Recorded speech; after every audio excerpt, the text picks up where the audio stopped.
கேட்டல் கருத்தறிதல். அலெக்சாண்டரின் அறிவு கூர்மை. பேரரசர் பிலிப் புதிதாக வாங்கப்பட்ட குதிரைகளை பார்வையிட்டார். அவற்றுள் ஒரு குதிரை மட்டும் முரட்டுத்தனமாக நடந்து கொண்டது. அக்குதிரை யாரையும் அருகில் நெருங்க விடவில்லை.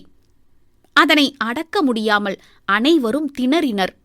அப்போது இதனை பார்த்து கொண்டிருந்த இளவரசர் அலெக்சாண்டர் தாம் குதிரையை அடக்குவதாக தெரிவித்தார். பேரரசரும் ஏற்றுக்கொண்டார்.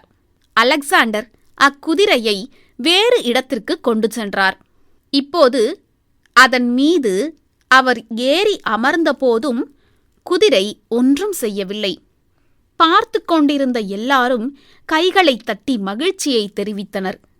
குதிரை எப்படி இவ்வளவு அமைதியாக நடந்து கொண்டது என பேரரசருக்கும் வியப்பு ஏற்பட்டது. அது பற்றி அலெக்சாண்டரிடம் கேட்டார்.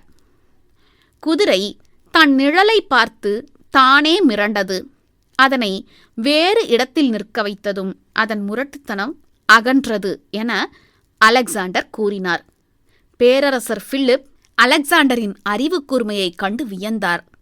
அவருக்கு குதிரையை பரிசாக அளித்து மகிழ்ந்தார். இந்த பத்தியில நான் படிச்ச தகவல்களை கேட்டீங்க தானே? இப்போ நான் கேட்க போற வினாக்களுக்கு விடையளிக்கணும்.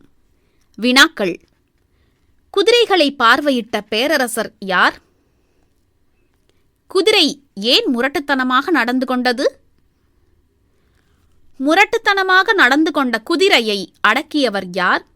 முரட்டுத்தனமாக நடந்து கொண்ட குதிரையை இளவரசர் எவ்வாறு அடக்கினார்? குதிரையை புரிந்து கொண்டதற்காக இளவரசர் பெற்ற பரிசு யாது?